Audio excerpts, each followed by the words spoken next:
pleasure today as director of the China Center to bring to you another installment in our series of Oxford China Center Conversations, which is a series in which we bring together experts from across the globe to address questions and discuss various questions related to China broadly understood. In the past, we have asked such questions as, how communist is the Chinese Communist Party? And what does it mean to be Chinese outside of China today?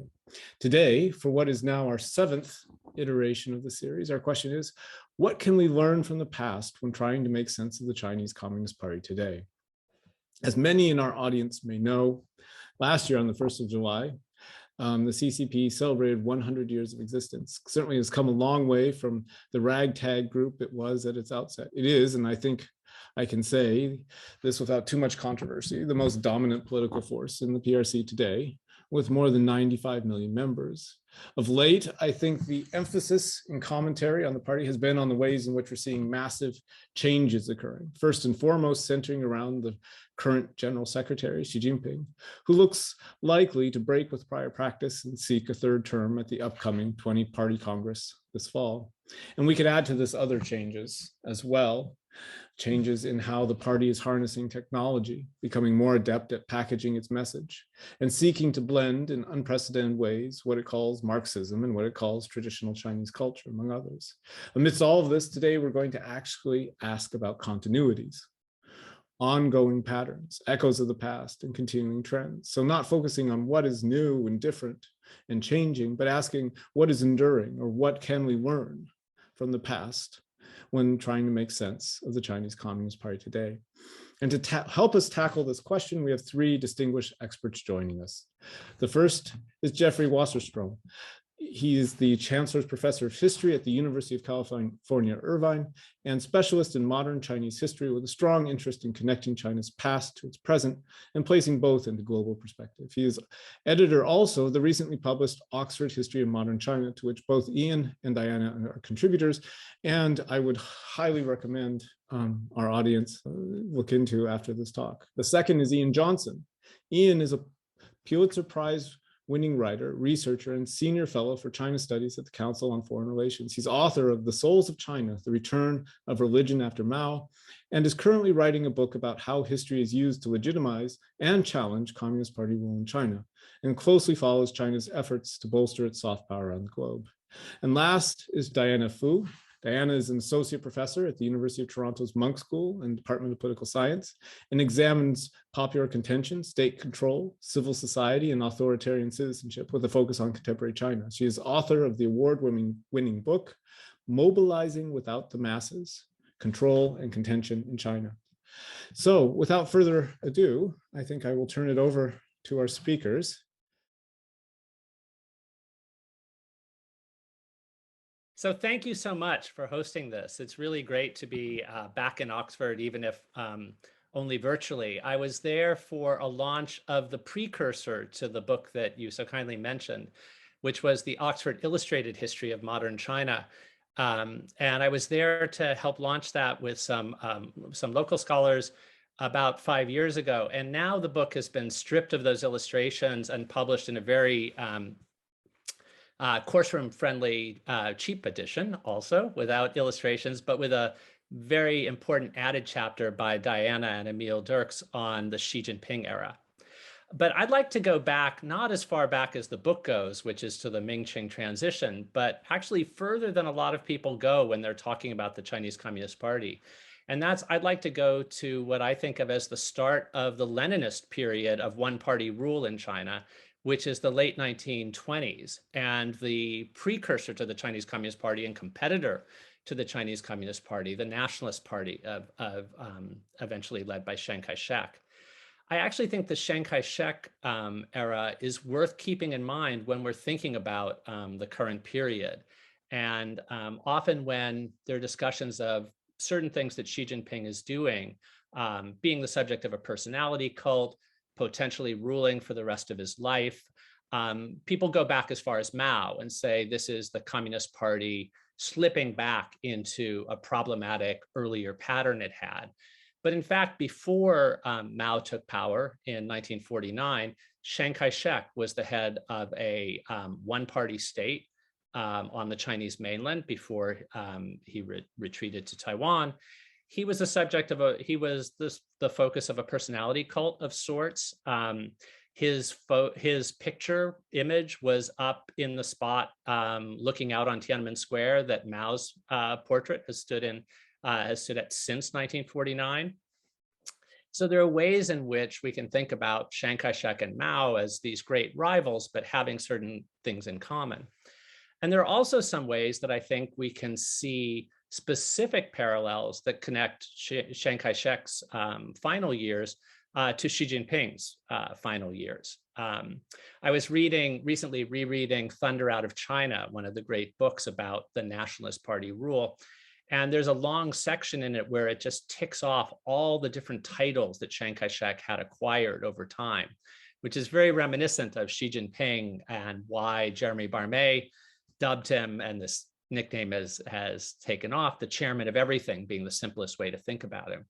But there's also a very specific way in which Chiang Kai-shek is similar to Xi Jinping and Xi Jinping's immediate predecessors, which is that Chiang Kai-shek was inheriting the mantle of a revolutionary party, a party that was that had this charismatic founder in Sun Yat-sen. And he was saying, we need to carry forward. He still claimed to be a revolutionary who was carrying forward a revolution, but he made a lot of emphasis on reconnecting with China's deep tradition and China's past. So you have in the New Life movement, and this is something that was pointed out by Susan Jakes and other journalists during the Hu Jintao period, you had some sort of strange echoes of the New Life movement in 21st century China with the revival of celebration of Confucius and an idea that China could somehow be both surging forward to a kind of new modern period, but re-emphasize, rededicate itself to connection to Confucian values, however those were described. So I think this became more pronounced under Xi Jinping, and certainly Hu Jintao was not the center of a personality cult the way Chiang Kai-shek had been, but Xi Jinping kind of added those Chiang Kai-shek-like elements. I mean, it's an imperfect analogy. It really doesn't. You can poke all sorts of holes in the parallels between Xi Jinping and Chiang Kai-shek. You know, they came from different backgrounds. Chiang Kai-shek was much more of a self-made person than Xi Jinping was. Chiang Kai-shek had much more of a military background, though Xi Jinping likes to present himself as a martial figure, and that's another connection. But I think the parallels that are often overlooked are pretty interesting. They also both happen to have or had glamorous wives who wowed American crowds by giving a speech in English. Song Mei-lin did that in Congress, and Peng Liyuan to the UN. There are various ways early in the Xi Jinping era where there was an effort to present him and his wife as a power couple and a kind of dual, having some of their charisma come from both. They backed away from that under the CCP, but that was something also that echoed a Chiang Kai-shek period.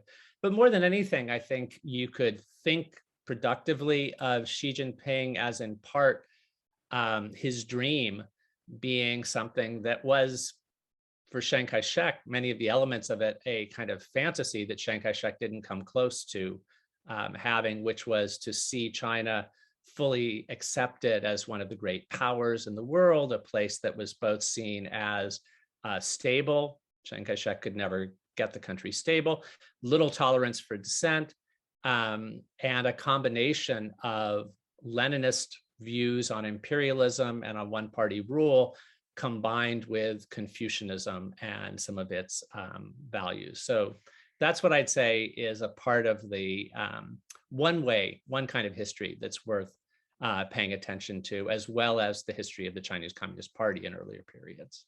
So thanks very much. Thank you.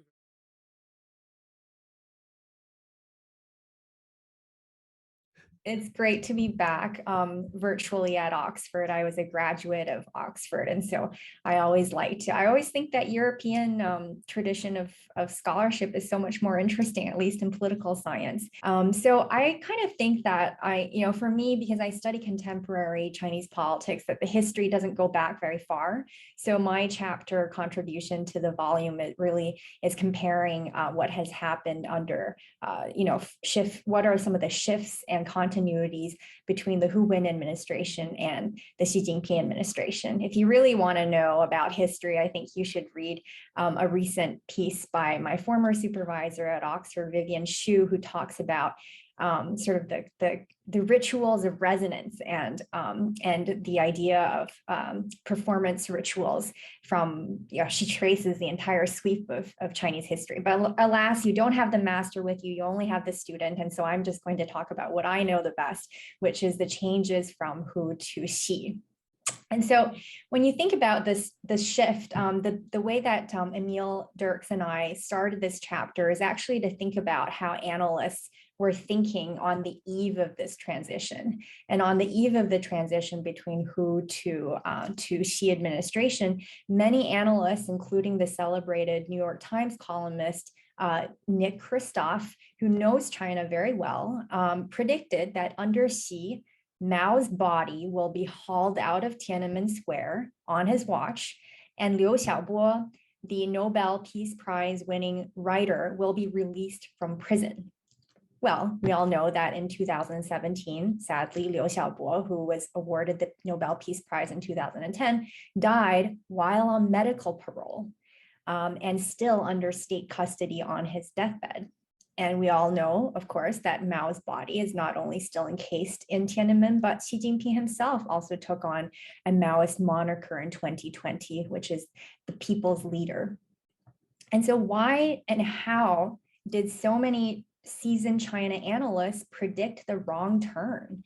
In what ways has Xi Jinping continued some of the ruling rituals and ideologies that his predecessors had always followed? And in what ways did he actually break with the past? So I'll start with the discontinuities, because I think they're the most obvious points that this audience and other media have already picked up. And I think, Jeff has already talked very eloquently and intriguingly about the personalistic rule of Xi Jinping. So I won't talk about that. But I think the second discontinuity that is notable is, of course, this transition from China being a global actor to a global power. And here I'm making that distinction based on David Shambaugh's book and his idea that a global actor is one that is, active on the world stage, but it's one that doesn't possess soft power. It doesn't influence other countries and influence other countries culturally, through political values, and through its moral authority. And so you see that transition brought to life very clearly in the transition from the 2008 Olympics, which I was there for under the Hu Wen era. That was really China's coming out to the world. But it wasn't quite a China with empire ambitions beyond its borders. Now, under Xi Jinping, that changed, right? In 2013, with the Belt Road Initiative that was announced, which harkens back to China's time as a central empire, as the center of world trade in the Han Dynasty. China to date has actually brought in 139 countries into the Belt and Road Initiative. And if that doesn't drive home the point, that actually entails 2/3 of the world's population. So 2 out of 3 people in the world live in a country that is signed on to China's Belt and Road Initiative. So this all sort of reminds me of the phrase, all roads lead to Rome, but in this case, all roads lead to Beijing or Xi'an or somewhere in China. And so you really see with the development of not just infrastructure building, but also the development of the Green Silk Road, the Health Silk Road, the Space Silk Road, the Digital Silk Road. All of this is evidencing that China is not only a global actor, as it was already under the Hu Wen administration, but also a power that is trying to influence others through soft power, in terms of language, the Chinese language being spread around the Belt and Road countries, as well as political values. And here that's interesting because I think the type of political values that is being spread is this idea that social rights, the rights to subsistence, really precede political rights. And also to some degree, there's a certain amount of moral authority that China is trying to ship around the world, which is that aid and development should have little strings and conditions attached to it, especially not the conditions of human rights. So that's the first shift that I see, or rather the second shift that I see besides the personalistic power. And then alongside with that is something more domestic looking shift, which is this shift from dissent management to ideological hegemony. And what I mean by that is, and this is a topic that is close to heart, because when I did my dissertation research in the Huan era, in the latter part of the Huan era in 2011 to 2012, I was basically spent 2 years following illegal labor organizations in China. And back then, even though those organizations were still, they were still harassed by the state, they were still surveilled, more or less the state, both the local and the central, took a close one eye, open one eye approach, 睁只眼闭只眼 approach to civil society. And this was, in a way reflective of the kind of dissent management that unfolded under the Huan era. Now you go to Xi Jinping's first term, and this space for 睁只眼闭只眼all but closed, right? In 2015, you see campaigns against human rights lawyers, labor activists, religious adherents, feminists, all of the space that had been there for maneuvering sort of closed up. And here you see Beijing's eyes, both eyes remain open, right? It's not just close one eye, open one eye. And so, and I won't drone on and on about this, but I think it's interesting to note. I think that shift has very much been covered by the media and it's nothing new. But I think what's interesting to note is that besides the closure of space, which is a reactive measure to civil society, you also have a very proactive measure that is being reintroduced under Xi Jinping, which is the entrenchment of patriotic education, the entrenchment of ideological hegemony under both mainland China and the reintroduction of patriotic education in Hong Kong. So in mainland China, you have these phrases like passing on the red gene, learning about socialism starts from the childhood. All of this is known as more broadly as red education, 红色教育. And what's interesting is that in Hong Kong, also following 1 year after the 2020 national security law, Beijing also moved very swiftly to reintroduce patriotic education in Hong Kong, because they felt that, in Hong Kong, the reason why all these protests broke out was because the Hong Kong youth had been brainwashed by the liberal democratic civic education that had been installed by the British. And so it's been interesting, I guess is probably not the right term, but to watch how this, national security education has now been integrated into the curriculum of Hong Kong's education system. And this is Hong Kong, something that Jeff knows about much more than I do. But I'll just finish here by saying that the discontinuity of moving from a global power to moving from a global actor to global power, and also moving from dissent management to ideological hegemony are the two discontinuities that I see. And I'll save the continuities for Q&A just to give Ian more time to talk. Thank you.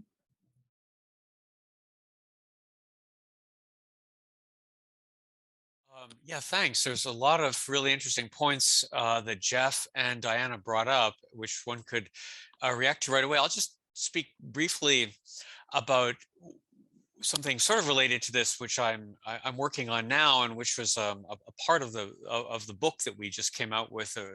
So I wrote the Coda, and it looks at the presence of the past in today's China. And I'm sort of developing this into a book, and I think it's and so. Ironically, behind me, my screen thing here is from the 1984 35th anniversary of the CCP, and it was a float that I saw when I was a student at Beida, and it has industrial production going from 100% in 1949 to 5,730.5% in 1983. God knows what it is today. You probably have to add a zero to that or two. Anyway, I think what's interesting to me is how the party, maybe another area, looking, sort of riffing a little bit off what Diana was saying, where under Xi Jinping things have changed a bit, is the obsession with history, because we saw the party has always been interested in its history, and in the history of China.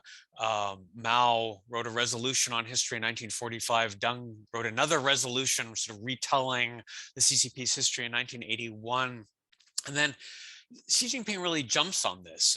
So, again, like in the Hu Jintao era, there was concern with party history and on red tourism and stuff like that, but it really ramps up. And I mean, I think maybe this is an example of something Diana was talking about in the ideological hegemony, where it was no longer willing to just tolerate some dissent about the history and how history was interpreted, but it had to absolutely control the story. And even before Xi Jinping took power in 2010, he gave a keynote address at a large conference at the Great Hall of the People, where he made clear that history was a life and death issue for the party, and that they had to, the telling of history and of the past 150 years had to show the historical inevitability of the CCP's rise, that the CCP was essentially brought to power by history.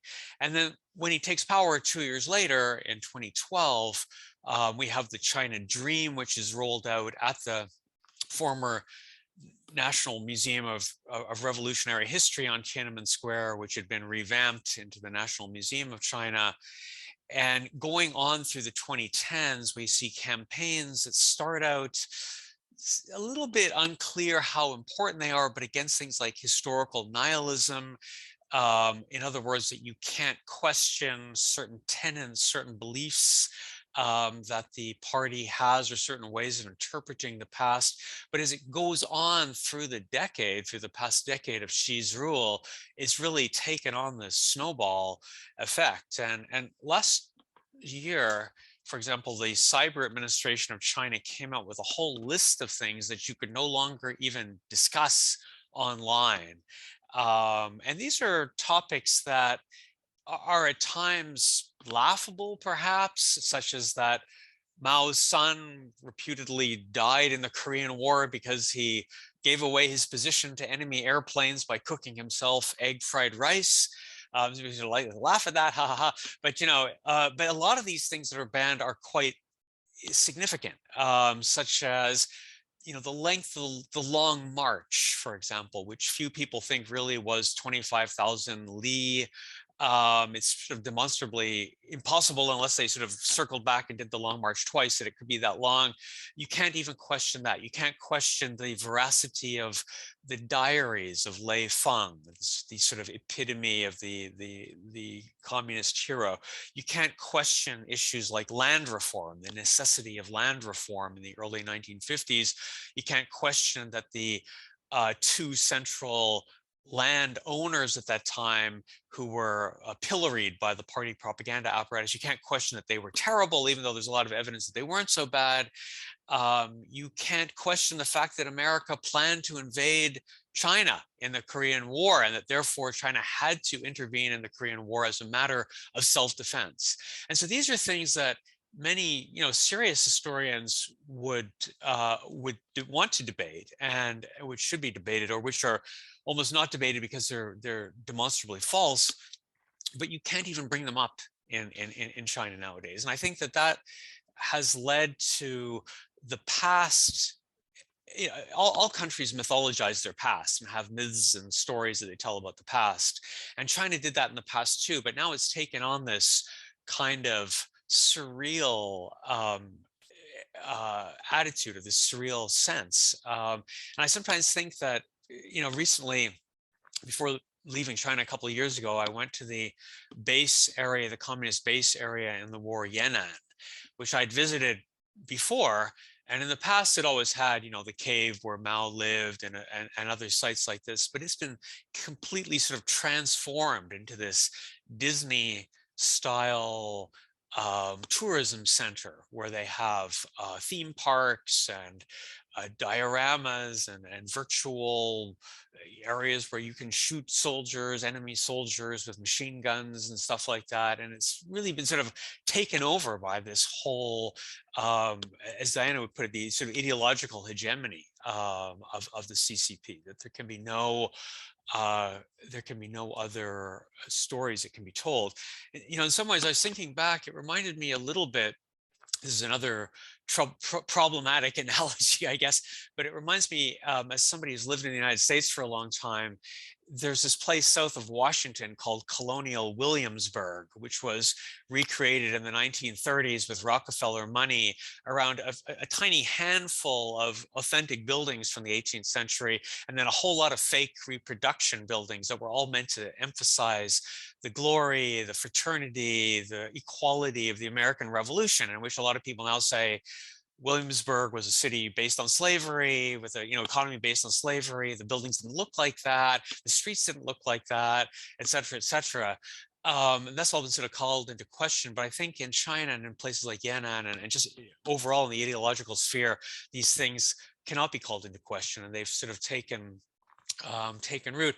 But I just close briefly. I mean, the thing that I'm really interested in are the people who are writing counter histories in China, that despite this overwhelming ideological hegemony, there are people who are still making underground documentary films, underground historical journals that they make on PDFs and email to people and so on. The places where they can show some of their work has been closed down. Obviously, there's no more independent film festivals in China, et cetera, as we all know, but these people are still at it, and they still feel a duty as Chinese people that they have to be the ones to tell their story, to tell their history, and they're making them perhaps almost as time capsules for future generations. But what I found interesting is that they're still at it, and the past still inspires them to act today. So with that, I'll stop so we can get into the discussion. Thank you, everyone, for some quite thought-provoking comments.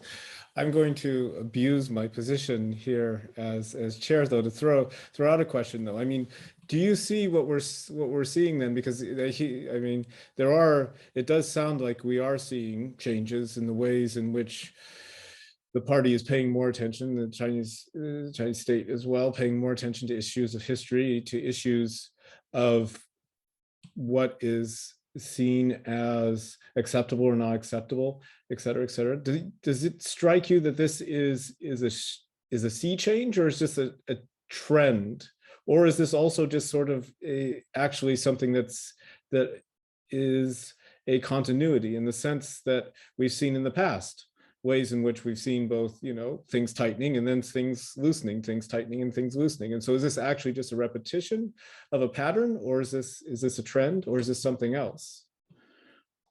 Well, I'll abuse my privilege of being the first one to go and last one to speak to do this.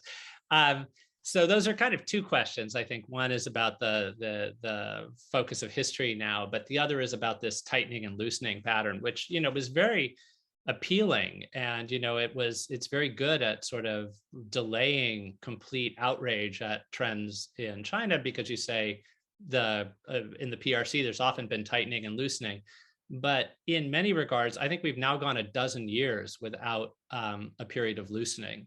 So this does feel different than the kind of tightening and loosening paradigm that we sort of became accustomed to. And I think it's a reminder that we should just be cautious about assuming that trends that go in, things that get established as patterns, will continue. I mean, when Xi Jinping, I was glad that Diana brought up that kind of mistaken expectations then. I mean, there was the key expectation was, okay, China's now moved to a period of 10-year rule by an individual. It seemed pretty well established, even though it had only happened a couple times.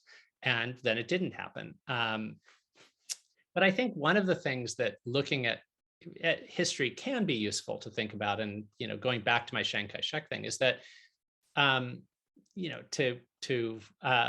that what's happening in the wider world changes a lot of things about what's going on in the PRC. The Chinese Communist Party is in part reacting to, adapting to changing situations in the world, taking advantage of things when there's global distraction, and revamping its strategies when it sees organizations like it falling in other parts of the world. So you had, after Tiananmen, there was a way in which the Chinese Communist Party, yes, was trying to do things along its own lines, but was also very aware of needing to somehow do things differently so as not to follow in the footsteps of the Soviet Union. And now I think some of what's going on is very much part of a global situation. The national security law that Diana mentioned, it was partly one of the things that made it possible to impose it. It was due to frustrations with Hong Kong, perhaps, in Beijing, but it was also, there was a global distraction over COVID, and that was a moment to perhaps do something that some leaders had wanted to do for some time, but the timing had something to do with things that were external to China. So we should always, I think there's a danger of always thinking that we're talking about, I mean, you're in international relations, so you would know this, Todd, of course, and be very aware of it, but the global setting is one reason why predictions about China are so problematic. I remember, I didn't predict it, but I was pretty sure that 2001 was the start of a period when US-China relations were getting incredibly tense, and the next decade might well be dominated by US-China relations. Then 9/11 happened, and things were kind of globally reset. The spy plane crisis of early 2001, that China specialists, US-China specialists were thinking, wow, this is really a sign of what we're going to be dealing with in time to come, was at least delayed for a long period. So there's that. But about history, when you said the focus on history, I think, is something the Chinese Communist Party has always been, concerned about, kind of controlling stories about the past. It's been viewed as very important. But one of the things is that I think increasingly the legitimation of the Chinese Communist Party, it roots its legitimacy more and more in a certain kind of nationalistic narrative of only under our watch did China begin to expand rather than contract? Was it able to stand up in the world? And that makes certain historical stories more important to the present. So the kind of intense concern with how the story of the Korean War is told, how the story of World War II is told, I think it's not accidental. It is partly a new thing, even though this is one of the continuities that the Chinese Communist Party, as Ian mentioned, has had historical resolutions before. So it's not new to sort of say that it's crucial to control the story of the past, but I think some stories about the past are treated with as more sensitive now than they were before. I'll build a bit on what Jeff has just said. I think to your important question, Todd, about whether this is truly a break from the past or whether it is part of the persistent financial or something like that. Like I think Tom Gold talked about that a long time ago. I think that it depends on the realm that you're looking at, the sphere that you're looking at. And I'd be interested to see if you agree with me, Todd, because you're the international relations specialist. But I kind of think that with respect to China's transitioning from global actor to global power, that's a real transition. And that's probably likely to stay for at least for the foreseeable future. It's hard to claw back once you've got 139 countries signed on to the Belt and Road Project. You are a global power. I think when you look internally or more domestically, you actually do see the persistence of this dynamic of opening and closing. And here's where I think that even though there are breaks in Xi Jinping's rule, there are actually a lot of continuities in terms of patterns of governance and tactics of governance that have continued not just through the Hu Wen era, but hark back before the Hu Wen era. And here I'm thinking of 3 points. One is campaign style politics that has persisted. The second is surveillance and policing. Sure, we have more sophisticated and digital forms of policing, facial recognition, building smart cities, but surveillance and policing has always persisted. And all of these high technology tactics exist at the same time as these traditional policing is still happening, police brutality, beating people up, using, hiring thugs and mafia to intimidate people. They're happening at the same time as facial recognition. And then thirdly, the basis of legitimacy. And here, I think this is something that I just thought of was as Jeff was talking, the basis of legitimacy, I think, has not changed. And what I mean by that is the base of one of the bases of legitimacy of the CCP and of imperial rulers, and here I'm drawing heavily on Liz Perry's idea of the Chinese conception of rights, is very much based on subsistence rights, right? That as long as the CCP is able to provide basic subsistence rights, people have enough to eat, they have a good life, they've eradicated poverty since 2020. They're going to, make people have even a better life moving forward onto Xi's third term. As long as those things are kept, that narrative of legitimacy, I think, it resonates very much with Chinese people, both Chinese people living within China and and outside of China. And I think that kind of narrative of legitimacy hasn't changed very much at all under Xi. I think that's why you see him continuing to champion poverty alleviation. That's why you see the CCP in their projects both abroad and domestically saying that, people can't eat democracy. Democracy doesn't deliver for people, then it's not legitimate. The legitimate form of government is one that delivers concrete goods for the people. Very interesting. I mean, I would add the comment too. I think one of the interesting things possibly when seeing on the international stage is that some of the things that are ongoing, consistent PRC practices internally, like mobilization, are spilling onto the international stage. And so some of the signing countries up for the BRI, it's in some ways it's a mobilization campaign. It has echoes of the ways in which the PRC tries to get activity generated internally. But we can go ahead then and open it up for the Q&A session. And so we do have one question already.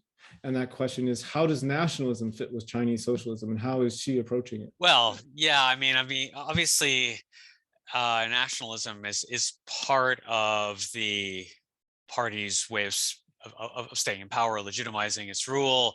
So I think it fits into the system in that way. I think it, arguably could become more and more important in the coming years as the economy probably continues to have slower growth than in the past. And so these are all real problems and concerns. I mean, I guess if I just sort of slightly jump back to something we were talking about before, the effect of these things on the overseas, on China's overseas ambitions, I think, is problematic because you have, for example, I mean, I think Todd's point about some of BRI being a bit of a campaign effort. You get a lot of countries that have signed up for it, but not a whole lot of countries. There are a number of countries, but not as many countries are thrilled by those by the way it's played out. And I was just doing some work with people in Central and Eastern Europe. We had a workshop, and it's quite striking how there the luster has really gone off, and some countries just want to pull out of it entirely. I don't think it's almost like there's no real way to pull out of BRI. Maybe you could cancel the contract or something, but you essentially have signed up, and so it's like joining some kind of a social group that you can't really leave that easily. But the excitement in Europe has completely gone off it, and I think in a way China, because of these campaign style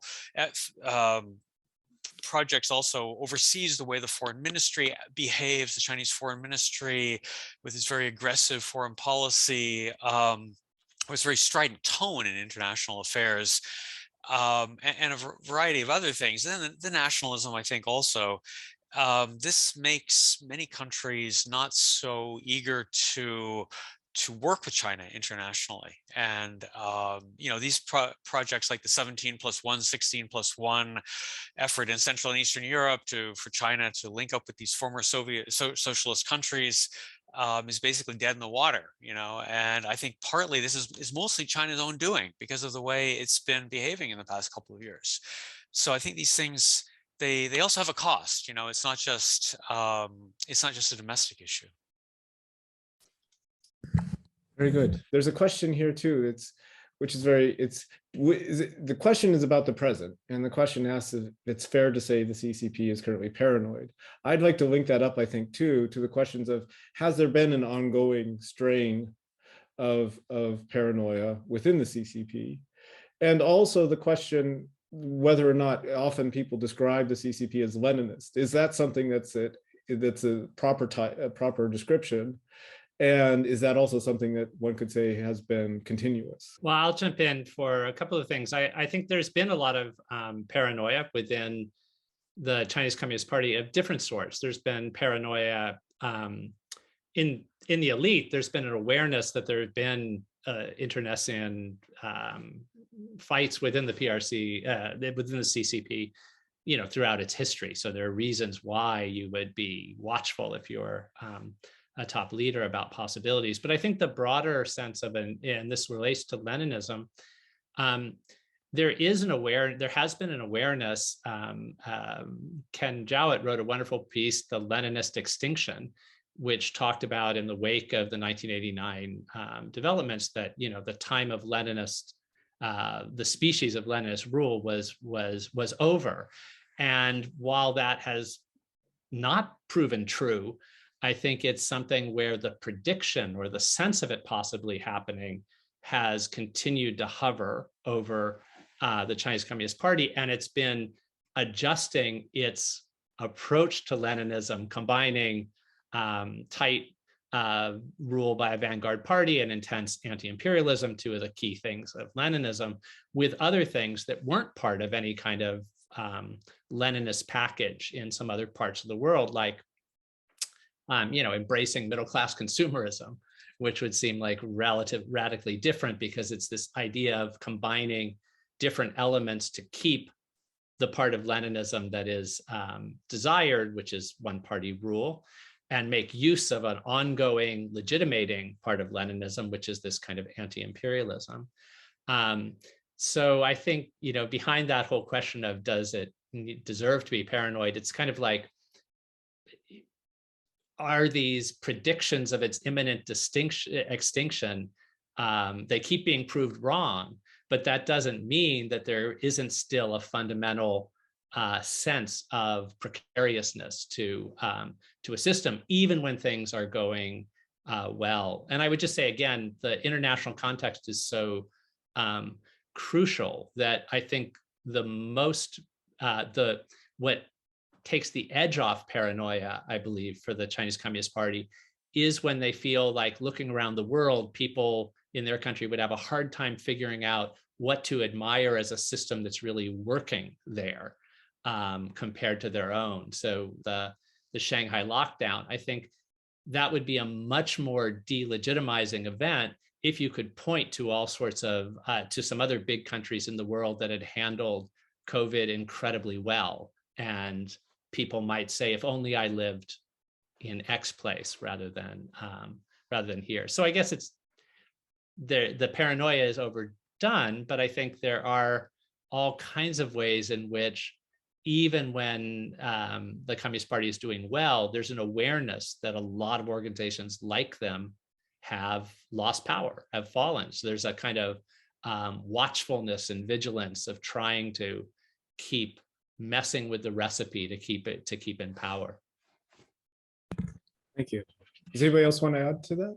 I think we all often think of paranoia as something that is intrinsic to an authoritarian system like China's, but it's certainly not particular to China. We could say that Putin is just as paranoid. And we could also say that Trump in some instance was also paranoid. So I think that I would question the assumption, which I don't know if you had the assumption there, but I think generally that people have the assumption that, that's somehow intrinsically tied to a particular regime, but it might be more tied to the particular personality that happens to be the leader at the time.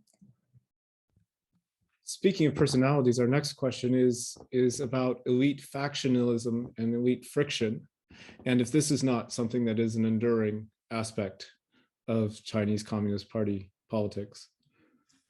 It's hard to know. I went back and I'm trying to write something about Xi Jinping now, and was sort of looking at what the predictions of his rule were 10 years ago, what kind of leader was going to be like. And there were efforts to try to figure out, so were the princelings a faction that could be factored in with others, or was he going to be somebody who could move between the factions represented by Jiang Zemin and Hu Jintao? And one of the things that's just maddening, but I do think as specialists we really need to admit, is how much we don't have access to, and how little we really, really have a sense right now of the interplay in factions. And it does seem to an outsider like it's somewhat less clear cut what factions there are near the top than there were at some earlier periods. But we often didn't know with those earlier periods completely clearly until after they were over, and you could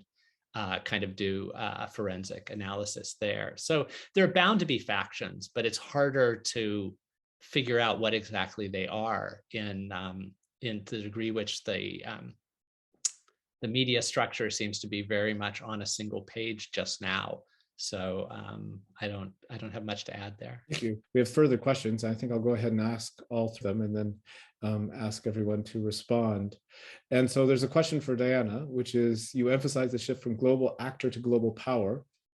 And how would you interpret this global power in relation to China's stance on Russia's invasion of Ukraine, and if this is an opportunity missed? There's a further question on the public celebration of Confucian values and how much continuity versus difference you see in this, as opposed to how Confucianism was treated in imperial times. So I'll open those questions up. Diana, do you want to go first, as you have a question directly addressed to you? Sure. I think this question about whether China's stance, which is an ambiguous stance, is a strategically ambiguous stance towards Russia, is a missed opportunity. I mean, it can be interpreted as a missed opportunity in the sense that it seems like China has not stepped in to be the kind of arbiter that it could potentially serve in that particular situation. But I do think that it's interesting. I've been watching CCTV coverage of the Ukraine crisis, and it's interesting that China has actually strategically turned it into a propaganda exercise, in the sense that it's really stoking a lot of nationalism around this issue of not nationalism, but rather it's stoking a lot of resentment against the U.S., blaming the U.S. for the situation on hand with Russia and Ukraine. And I think that's, to go back to the question about nationalism earlier that was brought up, I think one of the nationalism has always been mobilized in China, but one of the distinctions now is that it's sort of in the Xi era, you see it sort of centering around the common enemy of the US not being a good enough global actor, and that sort of narrative being, that narrative sort of creating a space for China to step in as a global actor, or sorry, a global power. But the phase of it that we're in right now is really just saying that the US is not serving as does not have enough moral authority on the global stage, and really blaming the U.S. for Russia's invasion of Ukraine, and so it's sort of serving as a proxy war against the U.S. Thank you. And on Confucian values. Confucianism are us. Yes, thank you very much for the question. I mean, I think it was, for whoever wants to answer, but my view is, yeah, for sure. I think that when people talk about religion and faith and values in China, they often tend to focus on the crackdowns on things like Islam and the situation in Xinjiang. Absolutely correct. We have to focus on things like that, as well as underground or unregistered churches in China. But the flip side of that is that the government has been promoting traditional values and faiths and trying to create essentially some kind of an amalgam of CCP and traditional values that can be a bond to hold together the country, albeit mainly the Han Chinese part of the country that believe in a lot of these things. but you can see constantly the role, and I would say Confucianism very broadly defined. Already starting in the early 2010s, after Xi Jinping took power, he talked about wanting to have cultural self-confidence, and that cultural self-confidence would include traditional culture, traditional values. And one of the things the cyber administration of China forbids attacking is,优秀的传统文化. So the good parts of traditional Chinese culture. So they always add that sort of 优秀的, just, I think this is, they can't accept everything from traditional China. They can't accept all of, say, Confucianism, but there are elements of it that they do need, or think they need, in order to create some kind of a new ideology or bond. And Xi Jinping has supposedly one of his favorite philosophers is the Neo-Confucian philosopher Wang Yangming. I've been down to the caves where he achieved enlightenment in Guizhou, and at the day that I was down there, there was a China Telecom retreat, up around the caves, where I suppose they're going to learn how to improve 5G capacity by studying Wang Yangming or something like that. But in any case, this is all part of the effort to indoctrinate people.